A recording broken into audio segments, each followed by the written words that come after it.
শরীফ ওসমান বিন হাদি হত্যাকাণ্ডের নেপথ্যে গভীর ষড়যন্ত্রের অভিযোগ তুলেছেন ডাকসুর মুক্তিযুদ্ধ ও গণতন্ত্র বিষয়ক সম্পাদক ফাতিমা তাসনিম জুমা। তার দাবি, এই হত্যাকাণ্ডটি ঘটনার উদ্দেশ্যে ফয়সাল নামের একজনকে পরিকল্পিতভাবে জামিনে বের করা আনা হয়েছিল। শনিবার নিজের ভেরিফাইড ফেসবুক প্রোফাইলে দেওয়া এক পোস্টে জুমা এই গুরুতর অভিযোগ করেন। তিনি প্রশ্ন তোলেন, সরকারের ভেতর থেকে কারা এই আসামির জামিনের জন্য তদবির করেছিল এবং কোন বিচারক এই জামিন মঞ্জুর করেছিলেন। জুমা দাবি করেন, ফয়সালকে জেল থেকে বের করাই হয়েছিল এই খুনের মিশনটি সম্পন্ন করার জন্য।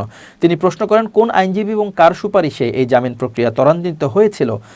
হত্যাকাণ্ডের চেষ্টায় সম্পৃক্ত থাকার অভিযোগে গ্রেপ্তারকৃত কবির সম্পর্কে তিনি বলেন, ফয়সালের সঙ্গে কবিরও প্রথম দিন থেকেই ঘটনাস্থলে উপস্থিত ছিল।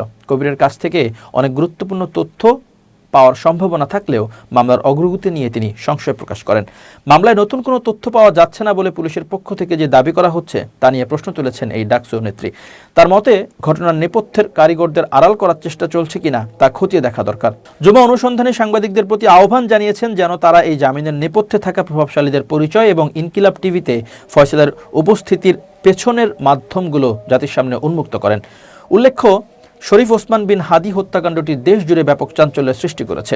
ঘটনার পর থেকে আইনশৃঙ্খলা রক্ষাকারী বাহিনী কয়েকজনকে গ্রেপ্তার করলেও মূল পরিকল্পনাকারীদের নিয়ে জনমনে ধোঁয়াশা রয়ে গেছে।